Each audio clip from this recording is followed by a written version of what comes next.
Assalamualaikum warahmatullahi wabarakatuh. Selamat datang kembali di channelnya Mas Eka nih. Masih bareng sama Mas Eka. Apa kabar para warga sekolah? Semoga dalam keadaan sehat-sehat selalu dimanapun para warga berada nih ya. Oke, di video kali ini Mas Eka mau berbagi informasi seputaran tentang KJP Plus nih ya. KJP Plus tahun 2023, dimana di bulan April adalah bulan terakhir untuk yang terdata di KJP atau yang tidak terdata di KJP Plus tahap 1 tahun 2023. Jadi untuk para warga sekolah yang di bulan Februari kemarin nama-namanya tidak ada atau yang bermasalah, bulan April tanggal 1 nanti pencairannya ya, pencairan tanggal 1 ataupun di tanggal 4 nanti pencairannya itu adalah KJP terakhir. Kenapa KJP terakhir? Di video ini Mas Eka akan berbagi informasinya dan apakah nanti di tahap 2 tahun 2023 akan mendapatkan lagi atau tidak, kita akan bahas di video kali ini. Tapi sebelum itu, untuk para warga sekolah yang mungkin baru menemukan channel Mas Eka nih, silahkan subscribe dulu channel ini untuk mendukung channel Mas Eka agar bisa berkembang lagi dan bisa memberikan informasi-informasi terupdate kepada para warga sekolah pastinya. Dan para warga sekolah juga bisa join di Telegram Mas Eka di sini, karena di Telegram juga Mas Eka akan membagikan seperti undangan ya, undangan KJP dan KJMU serta BPMS. Kayak kemarin itu untuk tanggal 1 April itu ada pengambilan undangan atau pemanggilan undangan kedua ya untuk beberapa wilayah Jakarta, lumayan cukup banyak langsung sekaligus. Biasanya itu kalau pemanggilan kedua biasanya agak lama, ini pemanggilan kedua lumayan cukup cepat ya dari pemanggilan yang pertamanya. Nah, kalau untuk para warga yang sudah dipanggil 2 kali ini langsung diambil, jangan sampai tidak diambil karena batasnya 3 kali pemanggilan. Ketika 3 kali pemanggilan itu tidak ada, maka nanti tidak akan dipanggil lagi oleh Bank DKI ya. Oke, langsung aja. KJP terakhir untuk yang tidak terdaftar di KJP Plus tahap 1 tahun 2023. Kenapa Mas Eka kok KJP terakhir? Apa nggak bakalan dapat lagi? Iya, karena di data yang tahun 2023 tahap satunya namanya tidak ada ya. Nah, namanya tidak ada ini banyak faktornya. Ada yang DTKS-nya bermasalah, walaupun dia sudah terdaftar di DTKS dan ada di Siladu ya, tapi bisa jadi DTKS-nya tidak layak. Nah, tidak layaknya kenapa? Ada banyak tuh ya, contohnya kalau misalkan pindah alamat terus meninggal ya, kemudian alamat tidak ditemukan, kemudian terdeteksi memiliki mobil atau terdeteksi memiliki rumah dengan NJP di atas 1 miliar. Nah, kalau misalkan para warga tidak merasa kategori tersebut tapi dinyatakan tidak layak untuk menerima KJP-nya, silakan. Kalau misalkan domisilinya yang bermasalah atau data tidak ditemukan atau peserta didik atau datanya dianggap bukan warga DKI Jakarta atau pindah luar dari DKI Jakarta tapi masih tetap di DKI Jakarta, itu silakan yang pertama adalah mengurus ke RT RW-nya dulu untuk minta domisili ya. Setelah dari RT RW biasanya nanti minta PM1 dari kelurahan baru nanti bisa ke pendamping sosial ya, pendamping sosialnya yang ada di kelurahannya masing-masing, itu untuk domisili. Kemudian kalau untuk pajak kendaraan ya, misalkan terdeteksi memiliki kendaraan mobil ya, itu bisa ke badan pemungutan pajak daerah ya di kecamatannya masing-masing. Silakan tanyakan kenapa saya terdeteksi mobil. Kalau memang dia tidak memiliki mobil tapi terdeteksi, nanti bisa diperbaiki di situ. Kemudian nanti ada suratnya. Nah, surat tersebut dipegang, kemudian fotokopi berikan ke pendamping sosial yang ada di kelurahan masing-masing ya, kelurahan para warganya masing-masing.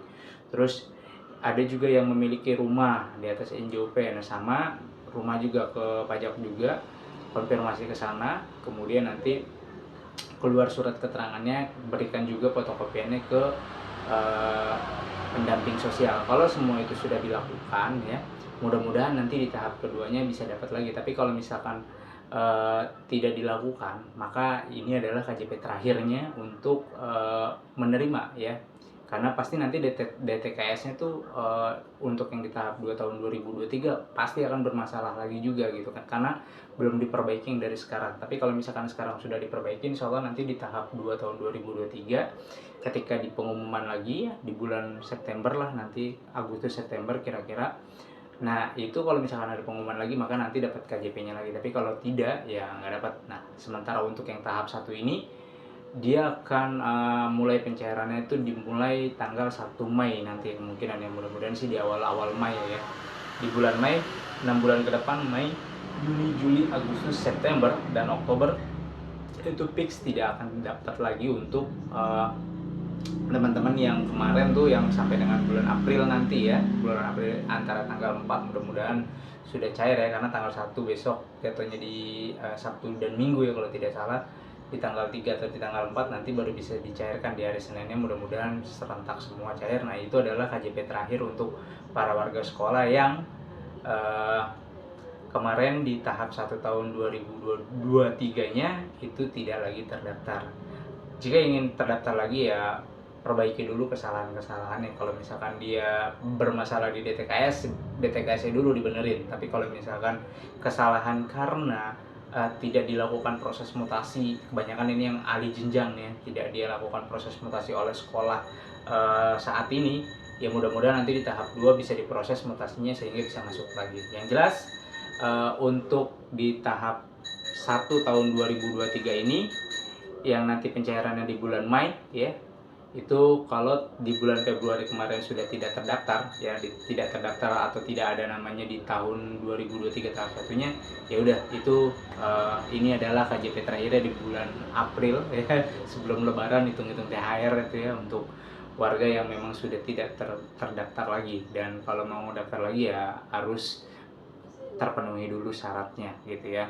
Apakah nanti di tahun 2022 muncul lagi, tergantung dari data para warga sendiri. Kalau misalkan datanya oke, datanya fix dan tidak ada bermasalah, nanti insya Allah bisa masuk lagi. Tapi kalau masyarakat tidak menakut-nakuti atau tidak mengada-ngada gitu, karena ada yang seperti itu, udah nggak terdaftar nih, prosesnya itu lama, bahkan sampai dia nunggu 4 tahun baru namanya muncul lagi. Karena ada di tempat Mas Eka dulu, dia kelas 2 dapat ya, kelas 1 kelas 2 dapat KJP-nya, kemudian hilang nih ya kan, terblokir lah, bukan terblokir, diblok oleh sekolah. Kemudian 4 tahun kemudian baru bisa dapat lagi, padahal di DTKS-nya ada, dia memang tidak mampu, kemudian juga ya memang layak untuk mendapatkan KJP-nya. Nah itu prosesnya 4 tahun baru bisa muncul lagi namanya di tahun ini, tahun 2023 tahap 1, alhamdulillah tuh ya. Karena itu dia nunggu dari kelas 2, sekarang anaknya udah dari kelas 6 gitu kan, udah kelas 2, 3, 4, 5 dia nggak dapet, kemudian sekarang posisinya ada di kelas 6 di semester 1. Kemarin namanya Mas Eka cek ada ya di tahap 1 tahun 2023, alhamdulillah. Di DTKS-nya juga nggak ada bermasalah, layak, ya udah bisa masuk. Nah kalau untuk para warga yang mudah-mudahan sih yang bermasalah DTKS-nya kemarin, kalau memang benar-benar warganya memang layak ya, semoga aja nanti di tahap 2 tidak menunggu lama ya, di tahap 2 langsung ada namanya gitu kan, tidak sampai bertahun-tahun menunggunya. Tapi yang udah ya, jika namanya sudah tidak ada, itu nunggunya prosesnya agak lama ya.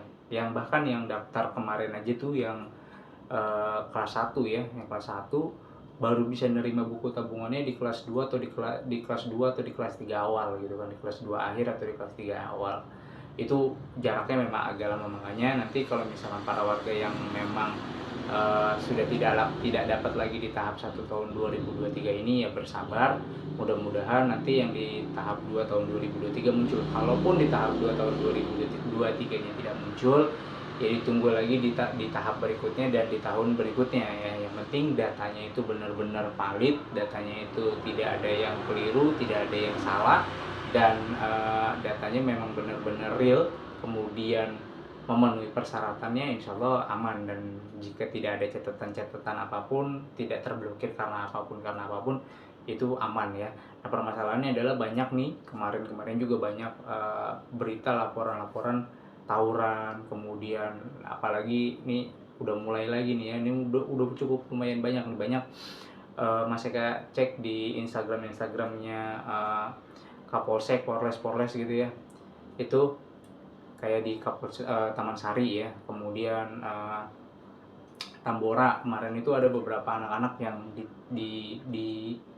ditahan gitu. Bahkan Kalideres kemarin ada ya, di Sumur Bor itu bawa-bawa parang ya, masih berseragam sekolah, ya udah dibawa ke polsek ya, Kalau udah dibawa ke polsek seperti itu, ya KJP-nya dengan mudah sangat mungkin dicabut. Nah, yang rugi kan para warga sendiri. Nah, kalau misalkan sudah blacklist seperti itu, ya udah tuh, itu udah pasti, udah fix, itu akan sulit untuk dapat KJP-nya lagi. Tapi kalau permasalahannya di DTKS masih bisa ditanggulangi. Kalau permasalahannya udah dosa yang fatal seperti itu tuh ya, ikut tawuran dan kriminal, keributan lainnya, itu udah fix KJP-nya tidak akan dapat lagi dan bakal terblokir. Bahkan untuk mengurus SKCK-nya aja pasti nanti akan diblok tuh ya sama polsek atau ya polsek gitu kan, atau polresnya nanti, agak ribet. Makanya mohon dijaga ya untuk para warga sekolah yang mungkin masih memiliki saudara, teman-temannya atau anaknya ya, putra-putrinya, silakan dijaga jangan sampai rugi ya, udah nggak dapat KJP terus udah tawuran KJP-nya dicabut, itu rugi banget ya. Jadi untuk para warga sekolah, sekali lagi untuk yang tahun 2023 tahap 1 ini yang kemarin namanya tidak ada, ini adalah KJP terakhirnya ya, yang di bulan April. Mudah-mudahan nanti di tahap 2 tahun 2023-nya namanya ada lagi. Mungkin itu aja informasi yang bisa Mas Eka sampaikan. Mudah-mudahan informasi ini bisa bermanfaat dan bisa menambah wawasan para warga sekolah seputaran tentang KJP-nya lagi. Dan Mas Eka undur diri. Wassalamualaikum warahmatullahi wabarakatuh.